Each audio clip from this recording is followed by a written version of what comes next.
Hello, how are you? Today I'm going to talk to you about swollen feet. After all, what is the main thing that causes swollen feet in people? How you can try to prevent this from happening, and how you can tell if your foot is swollen or not. You're going to love this video. Stay with me until the end, because you won't want to miss it.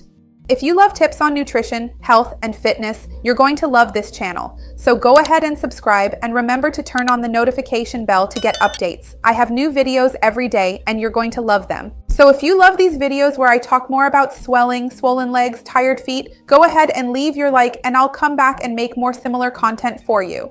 Tell me if your feet usually get swollen, if you tend to notice that it varies throughout the day. Do your feet get more swollen usually in the morning or usually at night? Does it depend on the time of the month? Let me know down below because I can help you with more videos, already knowing what bothers you or gets in your way the most. So, this issue of swollen feet is very sensitive for some people. There are people who complain a lot about swollen feet, swollen legs, that tiredness, that heaviness in the lower limbs and the feet. There are people whose feet are so swollen that it's very easy to notice. Just by looking at their feet, you can see they're really puffy, the shoes won't fit, and when you take off your shoes or sandals, they leave marks on the feet. So there are some cases where the swelling is more pronounced, and it's super easy to see, especially around the ankle itself, which becomes straighter. You don't see the usual shape of the ankle or heel. Everything just looks more flat. But in a milder case of foot swelling, you'll usually notice it when, imagine this is my foot, as if this part is the top of the foot and up here is the ankle. So, you take your thumb and press it down on the bony surface itself, pressing until you reach the bottom without hurting yourself or anything, and then you release. If it sinks in and forms what we call a pit, and then it rises back up again, that means it's swollen. Swelling is directly related to the accumulation of excess fluid that frequently leaks into these particular bodily tissues, and quite often, the lower extremities, specifically the feet, tend to retain more fluid than, for example, the upper limbs, such as the arms or hands, mainly because of the gravity itself. So, since you have gravity pulling everything downward, fluid retention becomes more noticeable, especially in the lower limbs and in particular in the feet. So let's talk more about the main causes related to swelling in the feet, especially. The first major cause of swelling, which often happens to many people, is the use of certain medications. There are some medications, including those for blood pressure, that can promote swelling. But not only that, some anti-inflammatories and some contraceptives can also cause you to retain more fluid and have more swelling in your legs and feet. So, regarding medication, one thing you always need to be careful about and pay attention to is whether, when you started taking that medicine, you began to notice your feet getting more swollen. Try to make this connection. When did the swelling in your feet start? And if that's the case, always remember not to reduce the dosage or change your medication on your own, because that can be dangerous for your health. So always talk to your doctor, because in some cases, there are alternatives they can use for the same problem, using medications with different active ingredients that may help minimize this swelling. But this is a very important point for you to pay attention to, because for many people, this is a major cause of swollen feet. Another cause of swollen feet can be related to the time of year. It can be linked to warmer periods or seasons. As the outside temperature rises, blood vessels expand to try to balance the body's own temperature, which also tends to increase with the warmer environment. So, when this leakage from the blood vessels occurs, part of the blood's liquid seeps into the tissues and gets trapped there, causing this swelling. That's why many people become more swollen in the heat, in a more general way. Not just with swollen feet, but as I mentioned, we usually notice it much more in the feet because of the effect of gravity. So if your feet are more swollen because of the heat, remember that you can try some interesting techniques. I'll tell you at the end some things you can do, in general, to help with various problems related to swollen feet. But remember that, for example, if the swelling is specifically due to the heat, trying to cool yourself down can help you. So, cold showers can help throughout the day. A cooler room temperature, a fan or air conditioning, whenever you can use them, because sometimes it's not always possible, can also help. And there are some drinks you can have to help you. I'll talk more about that at the end. It's also very common for people to drink less liquid and end up feeling more bloated. So people who drink less water throughout the day tend to get more bloated. That's because people think they'll get even more bloated if they drink more water, that they'll retain more fluid. But that's not how it works. It's actually the opposite. The more liquid you drink, the more you stimulate diuresis, the proper functioning of your kidneys, the excretion of urine, and also sodium, which is sometimes in excess in the body. And this helps you reduce some of that bodily swelling. So many people are very bloated and don't know what else to do because they already know it's not medication, it's not the heat, it's not any other health issue that's already been checked, but they keep getting more bloated. So many times it's related to the amount of liquid the person drinks. So always remember to drink about 8 cups per day. If you exercise more and it's hotter, it can be a little more or a little less. This will vary from person to person. And remember that I have a video here on the channel talking more about how to add a water drinking routine to your daily life, even if you don't want to lose weight, because the name of the video is 9 ways to lose more weight by drinking water. But actually, it's 9 ways for you to make drinking water a routine, and this can even help you with bloating. I'll leave it down below in the description for you. As I just mentioned, swelling in the feet can also be related to some health problem. And this is the point where you need to pay more attention. Because of course, this video is purely informational, but there are some things that can also be related to swelling in the feet. So, a major issue could be related to heart failure. When the heart is weaker, when it pumps less blood, the return circulation is compromised. So the blood tends to accumulate, so to speak, and remain more trapped in the lower limbs, making it easier for the feet to swell. So one thing you can do is see your cardiologist if you've been experiencing swollen feet for a long time to check whether this swelling is related to your heart, to its malfunction or not. Still on the topic of the cardiovascular system, there are a variety of other circulatory complications that can lead to swollen feet. This could also be potentially linked to some type of obstruction within your blood vessels, which for example can lead to a thrombosis. As a result, this can cause your overall circulation to become impaired and ultimately lead to a retention of fluid or even blood in the limb itself. Usually it affects only one leg, so one foot will become very swollen while the other does not. Sometimes it's the entire leg that's affected depending on where the clot is located, and this is truly a very serious medical emergency.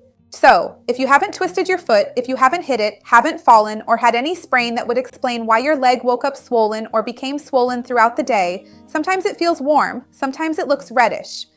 It's very important that you see a doctor because this could be related to an emergency, such as thrombosis. Because this clot that's in your leg, impairing circulation, can break loose and travel to the heart or to the brain. So, if one leg suddenly becomes swollen and there's no apparent cause, because if it's swollen but you fell and twisted your ankle, you already know what it is. But if there's no cause you can remember, it's extremely important that you see a doctor right away. Sometimes this can also be related to a problem called lymphedema, which is when you have some kind of injury to the lymphatic circulation. We always talk a lot about blood circulation because that's what everyone talks about. It's the main one, the most well known, but we also have another parallel circulation, which is the lymphatic circulation, related to our body's own immunity and to draining certain toxins and so on. And sometimes the lymphatic circulation is impaired, and we don't have anything to pump the lymphatic circulation. For example, to pump blood circulation, we have the heart, but we don't have a heart that pumps lymph.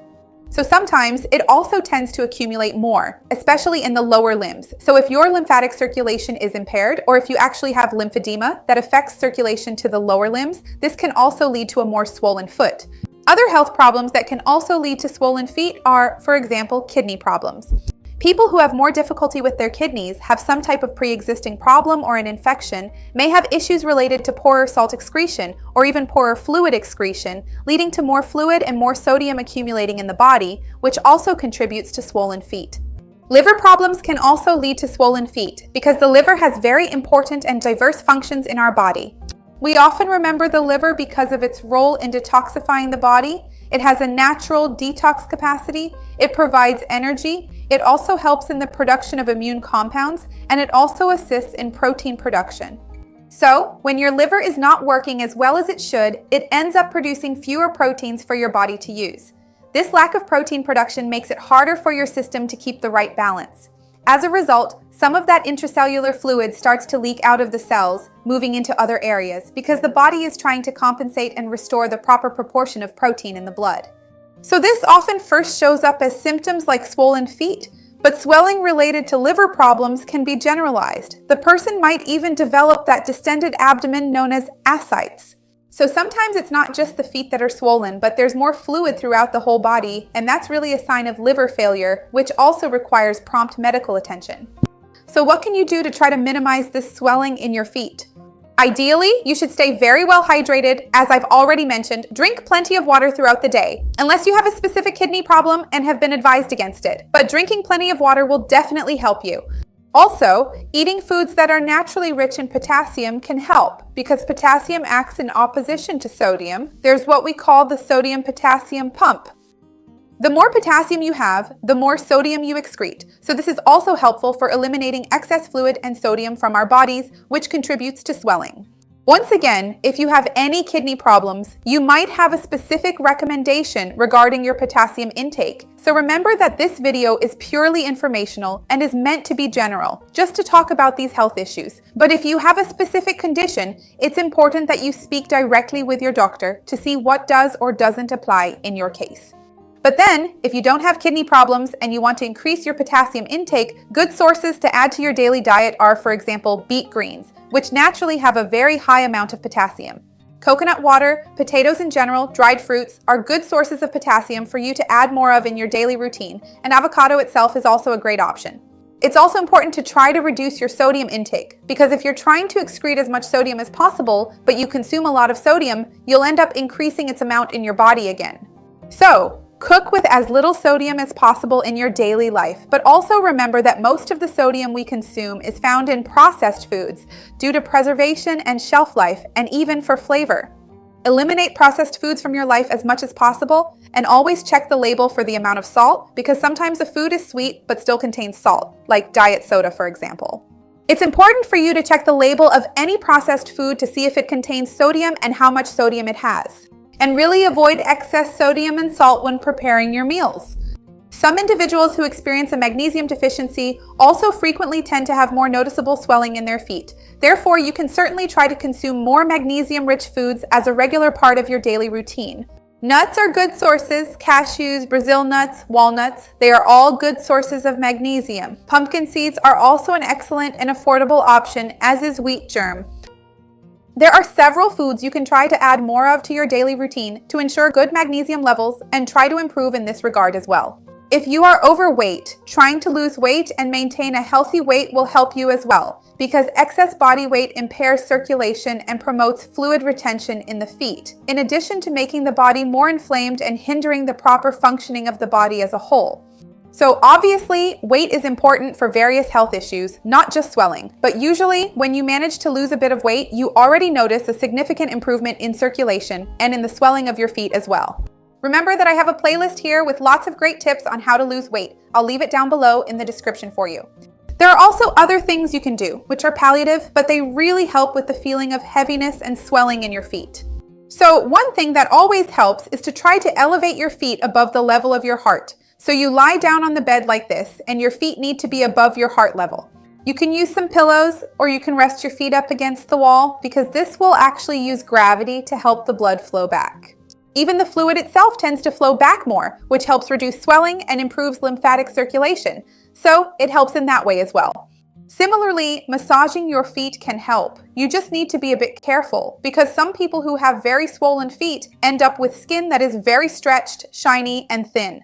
So, sometimes it can hurt. That's why it's good to use a moisturizer when massaging your feet, and to massage upwards toward the ankle, trying to move the fluid back up, as if you were pushing it upwards. This can also help stimulate blood circulation and lymphatic flow upwards, and it might help reduce the swelling a bit as well. There are also compression stockings, which are often used by pregnant women, because they too often experience more swelling in their feet. Due to the abdomen itself, as the baby grows, it presses on the vena cava, which also impairs the return circulation from the feet and legs back to the heart. So, especially towards the end of pregnancy, it becomes more difficult. Pregnant women end up with very swollen feet. So, for pregnant women and for people who already have swollen feet for a long time, a more chronic issue, those compression stockings can be a good option. These are those stockings that look like pantyhose, and often they actually are pantyhose. They come up to the knee or sometimes up to the middle of the calf. There are several different types, and if you have any doubts, your doctor can recommend which would be best for your case. But they apply pressure as if they really compress the leg and promote venous return. It can also be an interesting option. Always remember that wearing good shoes that are comfortable, not tight, and with soft soles will also help. First, to prevent you from getting any injuries on your feet if they are already swollen and the skin is more stretched. And second, to help. Because just imagine, if your circulation is already struggling and you squeeze it even more, you end up making the circulation even worse. So having comfortable and stable shoes is also very important. Let me know down below if your feet get swollen, if they don't, and what you do to try to improve it. I'd love to see your comment. Give the video a like, because that really helps me out, and share it with someone who will enjoy it, with someone who needs it. Let's work together to spread this chain of good, because that's what I want here on the channel. See you next time. Bye.